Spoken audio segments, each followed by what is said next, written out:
At hindi lang po ito piso-piso nakagaya nung sa dating Pangulong Duterte. Milyon-milyon po. O yan, Mary Jane. 4 na milyong piso na halaga ng Mariang Palad. Ay, iba pala yung Mariang Palad, ano? Product seized in delivery warehouse raid in lakihan ko, baka sabihin nyo, niloloko ko kayo eh. Saan daw? Sa Davao. Di ba? Sabi ni Jordan G, boss, yung word ha? Nearly 4 na milyon daw po na ipinagbabawal na sinisinghot. Yan, grabe na yung Tagalog ko. 4 na milyon halaga ng sinisinghot na ipinagbabawal na damo, no? Ay nakulimbat were seized after authorities raided a warehouse of a well-known delivery company in Purok 3, Barangay San Isidro, Bunawan District, Davao City. Putragis kayo. Puro kayo tokhang. Tapos, ganyan naman pala. Puro ganyan naman pala sa Davao. Ano ba naman yan?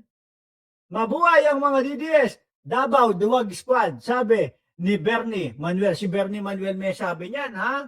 Pero hindi, totoo naman.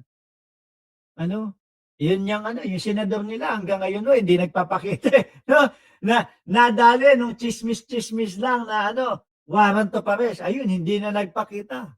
Tuloy ko. Davao City, ayan Saan daw nahuli yung mga ipinagbabawal na sinisinghot na damo sa San Isidro, Barangay San Isidro, Bunawan District, Davao City.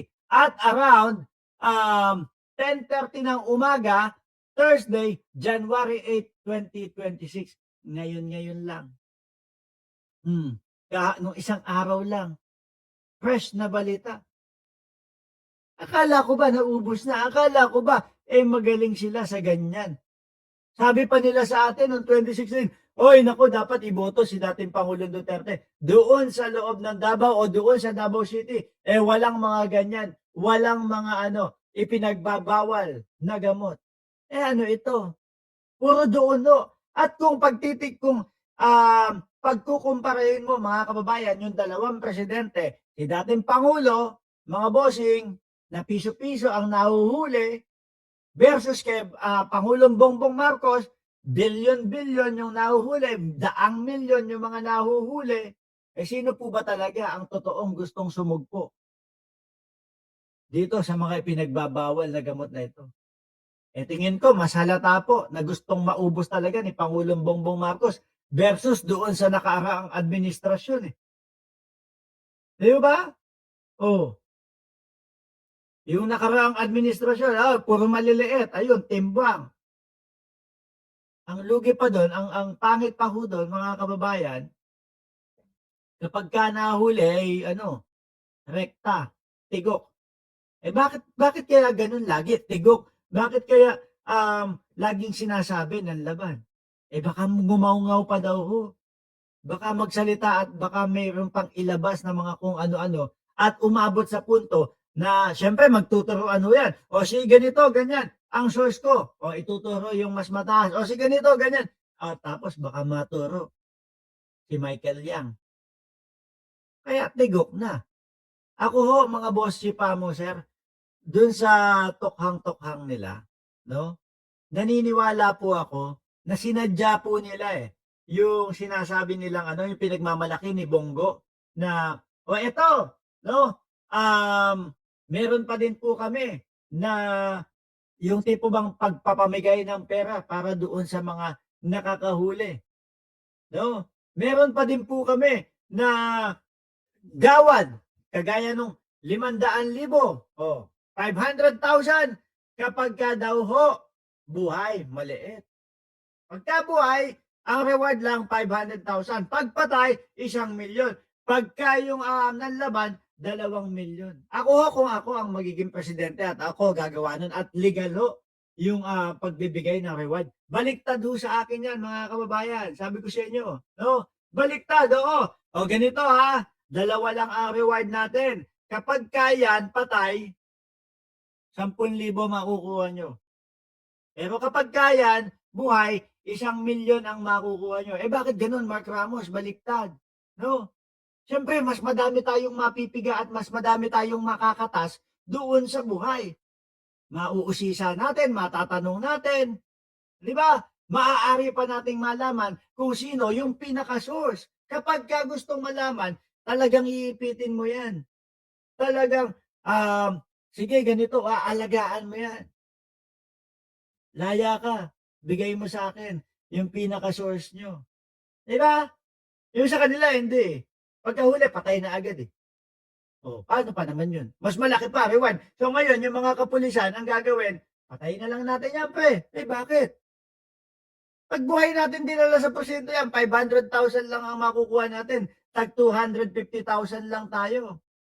O, pero kapag niyari mo yan, eh 2,000,000 sinasabi ni Senator Bongo na reward para doon sa mga nanlaban, o bigyan mo ng barel. Tapos, o yan, sabihin natin, nanlaban. Tag 1,000,000 tayo. Ang laki ng tubo. O, di po ba? Simple. Kaya ho ako, ang nakikita ko doon sa reward system nila na malaki kapag kanan laban, eh parang hindi ko naman sinasabing inuudyo kanila rekta yung mga pulisan. Pero yan na po yung, po bang para maano kayo, para ma-push kayo, na yariin nyo na lang yan, kesa paabutin nyo pa at kesa maturo pa yung mga malalaking tao na nasa likod niyan. Di ba? Nandiyan na si Tina Biho, mga kababayan. Shout out natin. The operation was conducted by PIDEA Region 11, no, with support from the NBI and the PNP. Kita nyo yan? Resulting in the confiscation of, eto nga daw pong ipinagbabawal na damo, no, rolls, bricks, and etc. Pati yung mga vape pen, yung mga ganyan. Ang daming nakuha. Ayan ho ang ebidensya. Naku, sasabihin na naman po yung mga DDS niya, no? Naku, Mark Ramos, puro ka ganyan. Tanim ebidensya na naman yan. Ewan ko, nakita ko doon sa post ni Boss Mike Cervera, mga kababayan, kahit yata ang Panginoon Diyos, sabi niya, kahit yata ang Panginoon Diyos ang magsabi na mabuting presidente si Pangulong Bongbong Marcos, hindi daw maniniwala yung mga DDS. Oo, syempre, ang papaniwalaan lang ho niya mga yan, yung mga Duterte. Di ba? Dahil yun yung poon nila, mga kababayan. Biruin mo nga. Minura ng dating Pangulong Duterte. Yung Panginoon Diyos. Exempted para sa mga DDS. Ako simula nung narinig ko yun at nung nakita ko yun, mga kababayan, nawalan na ako ng gana sa kanila din. Ano ba naman to? Hindi na, sige, sabihin na natin, nag-aasalamwalaikum sila dahil Muslim sila o kung ano man yung religion nila. Pero bilang isang presidente ng Pilipinas, irespeto mo naman yung sinasamba ng ibang mga kapwa mo Pilipino. Di ba? Ay, ganito.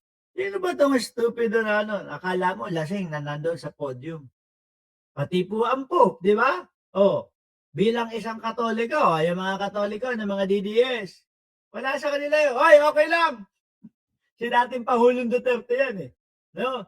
Wala tayong magagawa. Si dating Pangulong Duterte yan Ako, nawalan ako ng gana.